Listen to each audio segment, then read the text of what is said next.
Hi,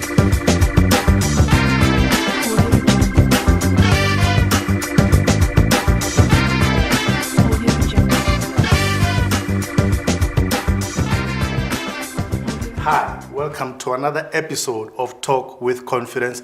This is where we have inspirational conversations with inspirational people.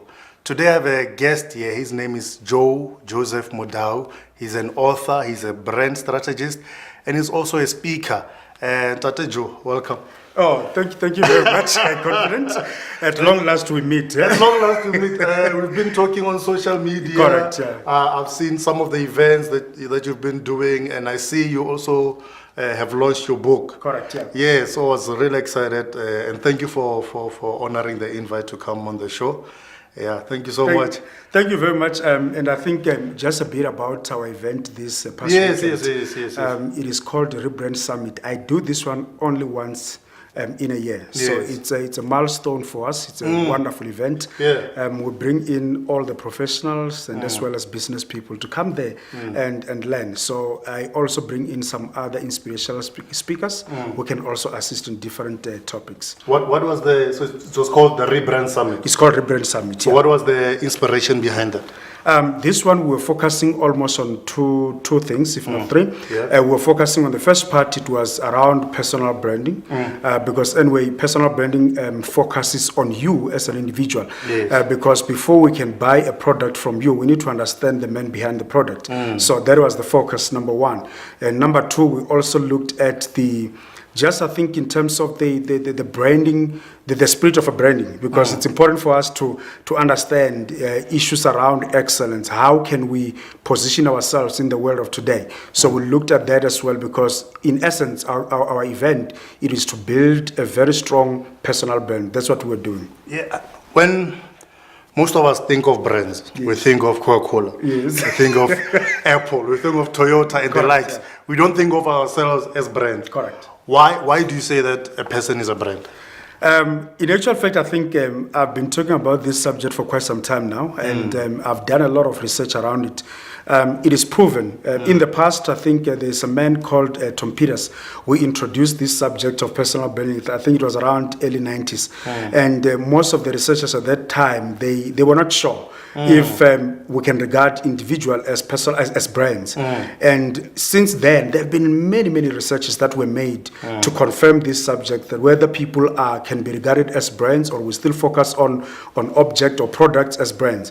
Today, we can all confirm as researchers that people are brands, and that is why you will realize that people do business with people they know. If I'm not comfortable with you in the space, I cannot do business with you. And when I'm saying that they do business with people they know, I'm not saying we need to have met in person, but you need to have created a rapport out there so that people can say, this is the guy, man, that I want to work with. I like what you're saying, because if it's the same principle with brands. If I've tasted Coca-Cola, yes, and now I've built rapport with the brand. Correct. Because it satisfied a particular need, I will go back again tomorrow. Correct. And consume the same Coca-Cola. Is it the same with people? I mean, when you talk of building rapport, the example I've made with Coca-Cola, it's a physical, tangible thing. So Correct. how do you create the rapport when the brand is another person and not a tangible brand? In actual fact, I think on a daily basis, we are creating a rapport with our audience. And that is why you will realize that I think most of us, we are on social media.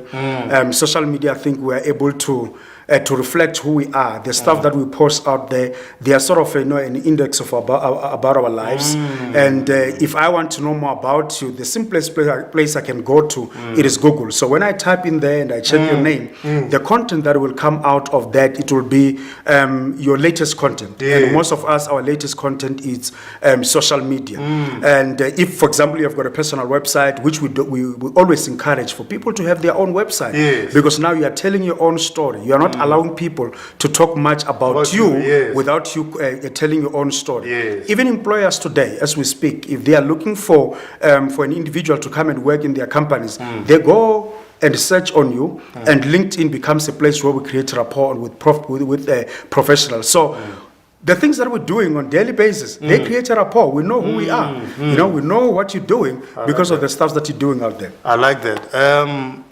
In terms of branding, what is the most important thing about a brand? The most important thing about a brand is the personality of a brand. And personality of brand is built within the essence of purpose. Okay. All of us, even those that are producing products, there is a reason why they are producing Yes, that. yes. Coca-Cola, there's a reason why you have it there. And their strategy in the early days, they were very clear that they want Coca-Cola to be all over the world. Even the poorest person in the world should have an experience with Coca-Cola. So are we with people. And whatever we're doing, we need to have a purpose why we're doing what we're doing. Because if our purpose is not right, if our reasons of doing what we're doing is not correct, the chances are we are not going to create memories with people. Because personal brand resonate in the minds of people. This is the perception that remains with us. And if you don't build the correct one, chances are we may not continue to do business with you. We may not continue to hire you. Because even if I meet people, you give me your business card today, the first thing that I do, I Google your stuff. I want to know who am I dealing with. Yeah. And this is the world of today. Information is at the fingertip. I don't have to go and go to the libraries and search for your information. With my phone, I've got your information. So are you saying it's in today's world, in the contemporary world, you have to have the digital presence? Yes, correct. And would you say that branding, for me, obviously when I look at you, right, the first thing I see is Mr. Mudau is a tall black man, well built. He's wearing a suit, he's wearing glasses, and it creates an impression. Do you believe that packaging is 50% of the brand? Because I may think this is 50% of you, but then what do I find when I start talking with you? Is it more important to have the packaging right or the product right? I think I love the question that you asked, because most of the people, when we talk about personal branding, they think that I'm an image consultant. Yes. And no, I'm not. I'm not an image consultant, right? You're not in the fashion industry. No, I'm not in that. In actual fact, if I need fashion tips, I go to other people. They assist me in that regard. Yes. What is so important about personal branding? It's about you telling your own story. I think I want to just simplify that without complicating it. And how do you tell your story? You go tell your story by looking at the content that you have. You go and look at your experiences. You go and look at your skills. You go and look at your qualifications. And remember, I did not say qualification only. You start with your experience. All of us who have got experiences that we can share with other people. Whatever you've gone through, it could be an abuse of what, but that's a story. That's your experience that you can share with someone else out there. But you do have skills. You've got things that you do with ease. Some of you are very good with talking. Some of you are very good with your hands. So immediately that form part of your personal brand. Your qualification then is an added advantage in terms of what you're doing. So now you decide, I have got this is the package, this is me. I am good at what I do. I am different with my speciality. So how do I go out there? How do people that do not know me get access of me? You can decide that I'm going to talk about these things on social media. You can decide to have a personal website. You can decide to have, just go and look at other social media tools that we can also use. You use those platforms. Yes, of course, when you interact with people physically, you need to be presentable. Yes.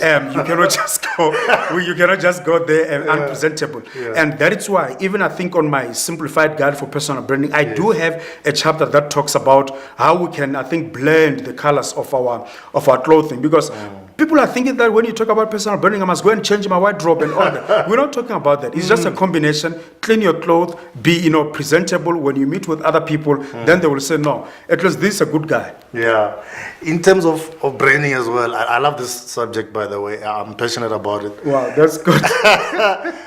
In branding, we have the value of a brand. Like, for example, they'll say Apple is worth X billion. Correct.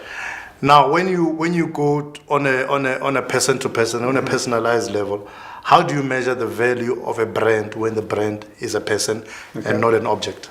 All right, I think let's start again with my simplified definition of what a personal brand is.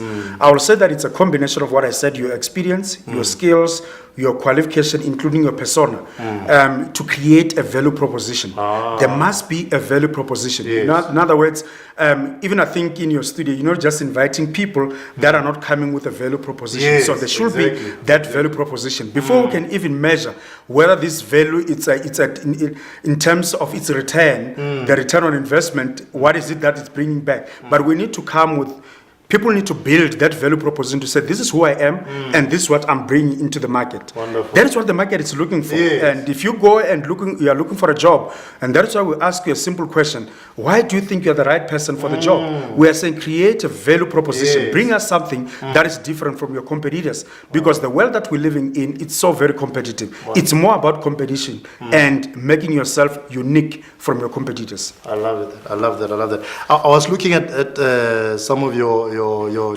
title chapters, and I love them. Can we go into a little bit of We can go some of them? into that one. Can we go to invest on relationship capital? That really captured me. Yeah. Can you just tell us a little bit about that? Most of the time, including the event we had over the weekend, you will realize that most of the people, when they go into a social event, whether it's a funeral, whether it's a summit, or whether it's just a conference, or whether it's a church, most of the time we focus on people that we know. We don't go out there and create a network with other people. So I think on that chapter, I was saying that when you go into events, you must always look at people that talk to your vision, people that talk to the direction that you're heading.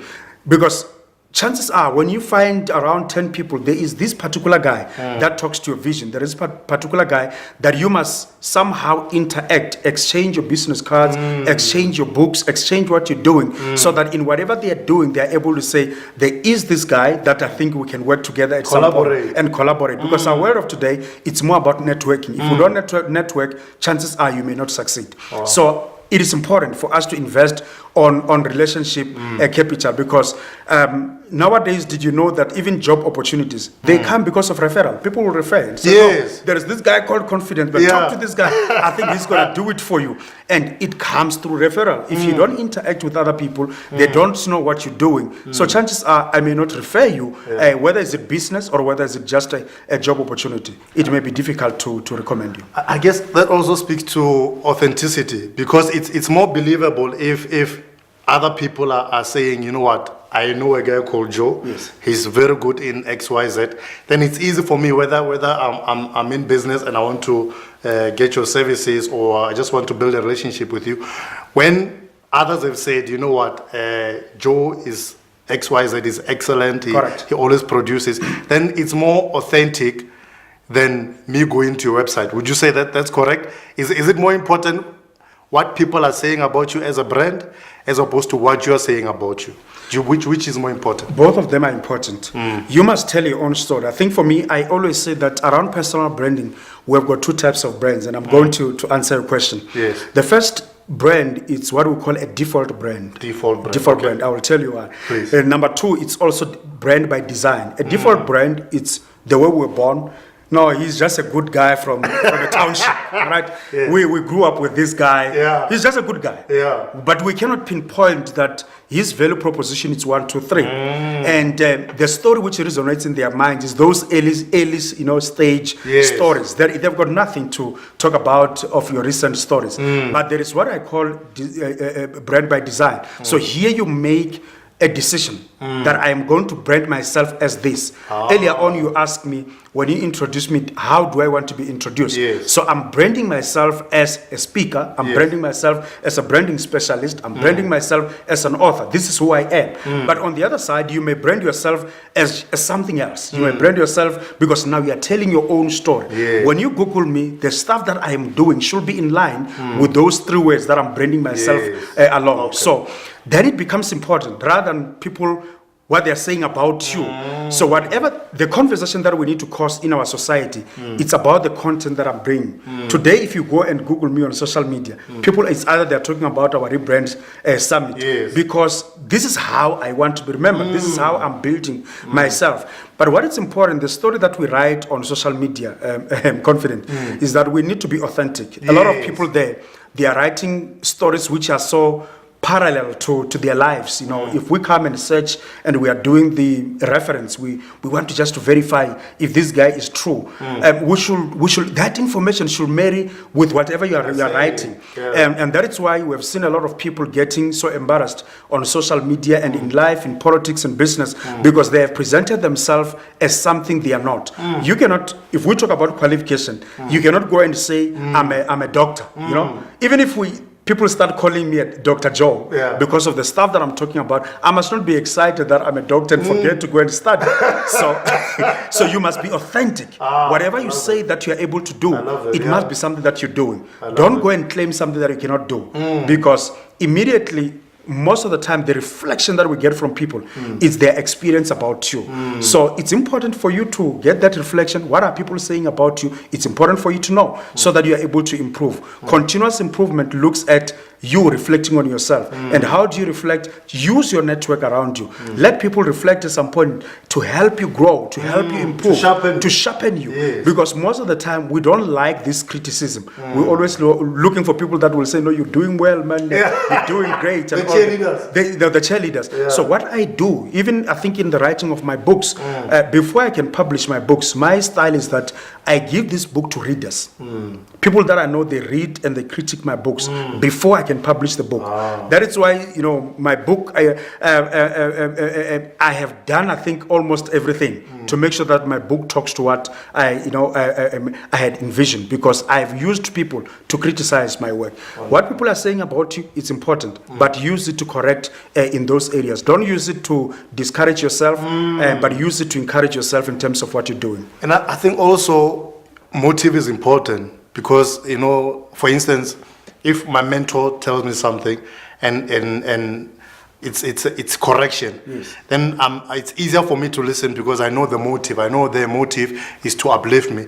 But there are some people out there, even if you're doing a good thing, Correct. they'll still say, no, what you did was not good, was not up to par. So I think it's also important to gauge who is talking, who's making those comments. There's a need for that balance. Anything I think that we post on social media, we will always have a reflection. People will always say things about whatever we have said. So for me, I think the most important place that we should guard against, these one-on-ones where we can come, guide you, give you, I think, our criticism. That when you are safe, no issues about it. Yes. But nowadays, people are cancelling you on social media. On public platform. They can correct you on that space. Yes. So it's possible that when they are correcting you there, you can take these things to heart and forget to look at the core of the message. But also, do not use whatever they are saying about you as a way of discouraging yourself. What is important is that whatever criticism comes, it should fuel you into your destiny. It should fuel you to where you're going. I mean, we get a lot of feedback. Some of them is positive, some of them is negative. I remember I went to a guy at some point, and I said to this guy, I was so excited about what I wanted to do. And I went there, share my idea. This is what I want to do, man. And this guy, I looked at him as the guy, this is a mentor, this is a guy that I think he can assist me. But when I left there, I left so discouraged. It was like there was no point of going into that space. But I came back, reflect on the discussion. I looked at all those negative things that he has said, and I said, he may be right on this one, but I'm going on. Forward we go. Yes. We're not going backwards. So Wonderful. whatever you get from people, use it to fuel your vision. Use it to fuel the direction that you want to head to. Wonderful, I love that. Brands evolve. Yes. So, from a logo point of view, even if you look at the first logo of a Ford, the first logo of a Coca-Cola, of an Apple, they've evolved to what they are right now. Is it the same with people? Do people evolve as brands, or what? Can you delve a bit deeper into that in terms of the evolution of a person as a brand? We evolve. I think in simple answer. There was this question which was asked to Oprah Winfrey at some point, that if you lose everything that you have, what is it that you want to keep? What is it that you want that you cannot afford to lose? And she said, I cannot afford to lose my name. So when you look, for example, at a brand called Oprah, you will realize that over the period of time, she evolved. All right? You will see that at this point, you will have O Magazine, you will have an Oprah show, you will have so many productions around her. So what is important is that as brand, we must be willing to evolve, because even the knowledge around us, it change. It's inevitable. Things are going to change around us. So what is important is that we need to up our game. Each time when things are happening, let's up our game. If you are afraid of technology, then you need to up your game, because the world is moving towards that. If you are afraid of being criticized in the space, I always say, people say, no, this social media thing is not for me, right? And they forget that, remember, social media creates a rapport. I get to know who you are. I get to know who I'm dealing with. It's a tool. It's a tool, you understand? If I go and search confident and I don't find you, for me, it's an issue. You don't exist. Yeah, they say if you go online and we search for you in today's world, whether you're a business, whether you're a person, then you don't exist. You don't exist. You don't exist. You don't exist That's the world we're living in. all. So because that's the world that we're living in. So for me, I will say it evolves. We must check at new knowledge. We must look at new experiences. We understand that you have got the past experience, but let's look at the new experience And the vision as well. and the vision going forward. Let's explore. Let's you know what? In actual fact, exposure as a person will do you good. You know, if I'm born. Limpopo, you know, and I grew up there. Kinyala Kotengi, this school, I go in there. Then exposure becomes very minimal. Yeah. So it is important that if you want to evolve as a brand, I mean, the way I started, it's not the way I am today. I've been speaking all my life, but my speaking engagement has evolved because there is an area that I discovered as a niche to say this is the area that I want to focus on. In the past, if you came 3 years ago or 4 years ago, I was not talking about personal branding. That was not my niche.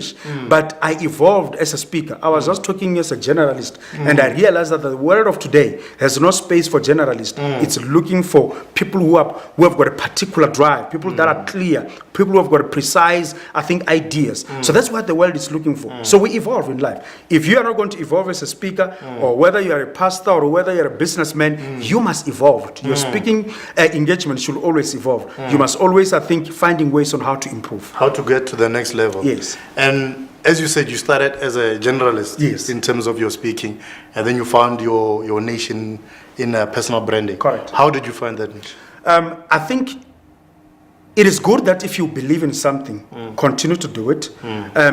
Because if you believe you're a speaker, speak until you find clarity. Because many of us, we speak, you know, in the midst of confusion. Even, you know what, whether it's businessmen, for you to get clarity in your business, you must start to do something. You don't sit and say, I'm waiting for clarity. So for me, I think clarity came about when I'm seeking for new knowledge. When I was doing even, I think, my MBA, I picked up new knowledge. I realized the trends of where we are. And I also realized, now we are in a knowledge economy. Things are changing now. You know what, all of us now, it means we are sort of the marketing managers of ourselves. We are supposed to sell ourselves. So I realized, this is where the world is going. And remember, the issue of branding, personal branding, it didn't start now because Joseph is talking about. It's a very old discussion. But in our space here, it was something that was not well explored. And I said, this is the niche. This is the space that I want to occupy. So everyone, and I always say that all of us, we can be speakers, but we must be speaking at a particular, I think, topic. I always say that is why when you go to a mall, Nando's, KFC, and Chicken Licken, they can thrive in a mall. All of them selling one commodity. But why are they all thriving? They are thriving because they are different. So I'm a different speaker in my lane. I'm sticking in my lane, you stick in yours, they stick in theirs, and we make sure that we occupy our space. So for me, that's how I think I discovered my niche, by finding new knowledge. Wonderful. You've touched on this a little bit, but I want to delve deeper into it. One of your chapter topics says, communicate your brand. Now, when you communication, there's different platforms. We are communicating verbally right now. Correct, yeah. My body language may be communicating. As you smile, you're communicating. Correct. You can communicate via an email. Yeah. In terms of your brand communication, what are some of your tips and advices in terms of how to communicate your brand? Good question. You will realize that I think from where we are, there are I will call it a traditional. There is a traditional way of communication. In the past, people will have to advertise their businesses through your radio ad. You will go to TV ad, or you go to print media. So those are the traditional methods. The problem is that with those traditional methods, although they are necessary and important because you cover, I think, a vast footprint, they are expensive. But if you want to explore tools and opportunities where you can market yourself with less investments or zero investment, it's when you go to social media. We've got a lot of tools in those platforms. So and I think just to mention, if you want to just present yourself with the work that you're doing, Facebook and Instagram becomes key just for the work that we're doing. If, for example, you want to post videos, you want to post your pictures, those platforms becomes key. But if you want to start something around, whether is it a television work or a broadcasting work, you can go and use platform like your YouTube, because now you are communicating using that platform. You can even create, anyone can have a TV nowadays because of YouTube and other platforms. And if you are looking for a job and you don't have a LinkedIn profile, then you're not serious, because those are the platforms that are there for free, that you can communicate your brand. And so people, when we're talking about communication, they are thinking about this so old, I think, and conventional manner of communication. There are new ways of communicating now. And the way that we communicate today should be in the manner that you are Googleable. If you are not Googleable, it makes it very, very difficult. Exactly. One of the chapters here is commit to excellence. Yes. What is excellence, and how does one commit to excellence? In actual fact, excellence for me, it's my value. Whatever I do, I cannot afford to do anything that is substandard. I prefer to do things that are super, things that are extra. If people are saying this is this is the level, I want to do more, I want to exceed. So excellence says that don't just be ordinary. Don't just be don't practice mediocrity. And because in actual fact, the world does not reward mediocrity; it rewards excellence. If you are doing something beyond what people are thinking, that will assist you to become the best. The word excellence, it goes along with words like superb, spectacular. Whatever you do, it should be spectacular. It should be something above, above average. So a lot of us, we are with the general. We are with the average. We want to be in that space. And the world of today, it's looking for specialists. If you want to struggle today, because remember, the knowledge economy brings a lot of challenges. Confident, you will realize that in the past it was possible for one person to have multiple job opportunities, but nowadays chances are 10 people are going to fight for one job. You have been taught by the same teacher, you have gone through the same university, same professor, same experience, same room that we have shared. You know what? But when we go out there, we compete for this job. The question is, what makes you to be the relevant candidate as compared to the other one? So excellent become a differentiation factor. Because you know what? If you are going to remain average, you are going to remain the same. Then it means if you and I are the same, then it means one of us is not necessary. So we must find something that makes us to be unique, to be different, and excellent becomes the key. I like that. One of the things I like about brands is that if I buy Coca-Cola downstairs, yes, and I buy Coca-Cola in Limpopo, yes, it will be the same. It has to be the same. So consistency is one of the pillars I believe in branding. Correct. How important do you believe it is in terms of a person-to-person, personal branding? How important is consistency? Consistency, I think it's very, very important. I'm glad that you mentioned that. The way people experience you at work, the way they experience you at the social gatherings in business, it should be the same. We should not find you to be a crook businessman, but when it comes to our space, you are this guy, smart, always in a suit and a tie. No, you must be consistent so that your messaging. Because remember, we talked about it earlier on, that you're going to get reflection from people. A brand, it's an experience that people have. Yes. So if people are going to experience you differently, you must know that you are miscommunicating your brand. So your message must be very consistent. The way people experience me in Gauteng, it should be the way they experience me in other provinces. Because this is how I'm communicating my brand. Wonderful. I love that. And I want to step away from Joe, the businessman, the brand strategist, the entrepreneur, and speak about about Joe, the person, Joe, the father, the husband. In your bio, you mentioned that you're married, 2 kids. Can you tell us a bit about your family? Hey, I always talk about things and it educates people, but having to talk about myself, I'm not a very good storyteller. But the good thing is that I got married in 2005. So this year it was my 12th year anniversary. We have got two kids and a daughter and a son. And yeah, we've been together. So my Yeah. wife, she's an IT professional. Okay. And she doesn't do what I do. Okay. Yeah, but I was an You IT. started there, I yes, started there. yes. But I realized this thing is not for me.